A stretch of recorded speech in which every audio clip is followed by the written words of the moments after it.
Hola, avui tenim un llibre que ens ha portat la Nura també l'hem portat ara, perquè estarà a la documenta a les tardes fins que es cansi. Aleshores, llibretera de tardes.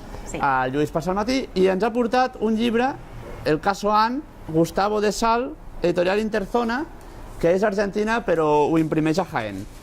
I sí, és veritat, ho posa aquí al final. Sí, perquè pensava que es portaven d'Argentina i que no n'hi havia, però no, els fan a Jaén i no n'hi ha.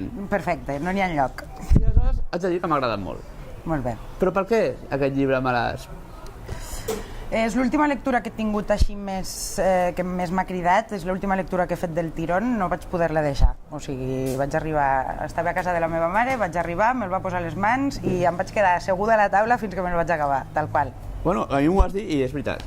Jo també vaig començar i clar, dic, hòstia, un psicoanalista argentino... Sí, de primeres és una mica densito. I dius, tòpico, no? Però clar, jo l'he trobat que és com una nina russa, saps? Que vas tenint una cosa dintre l'altra, hi ha la història de l'Ann, hi ha la història dels pares de l'Ann, hi ha la història dels altres pacients del doctor, hi ha la història del doctor... Amb el doctor que li fa els controls, també. Amb el doctor de sobre... Que li dona un altre nivell. I una sèrie de personatges secundaris, no? I llavors vaig dir, això és una novel·la policíaca. I dius... I no ho és, però...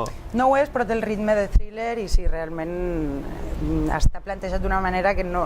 Jo dic que no la vaig poder deixar perquè vas deixant anar com... Bueno, la trama et va cridant d'una manera com que no la pots... Necessites saber ja la solució. I com acaba, no? I va posant els elements d'intriga molt equilibradament, crec. I a més, amb una llengua que és molt fàcil.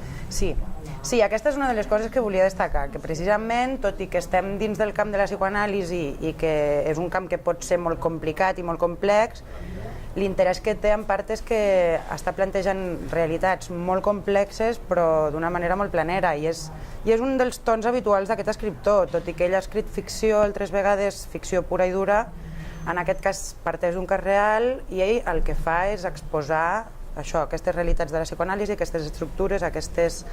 Però no ho notes, quasi diria, aquest llibre sembla que digui el psicoanàlisi és fàcil. Sí, mira, podria ser un altre títol, exacte.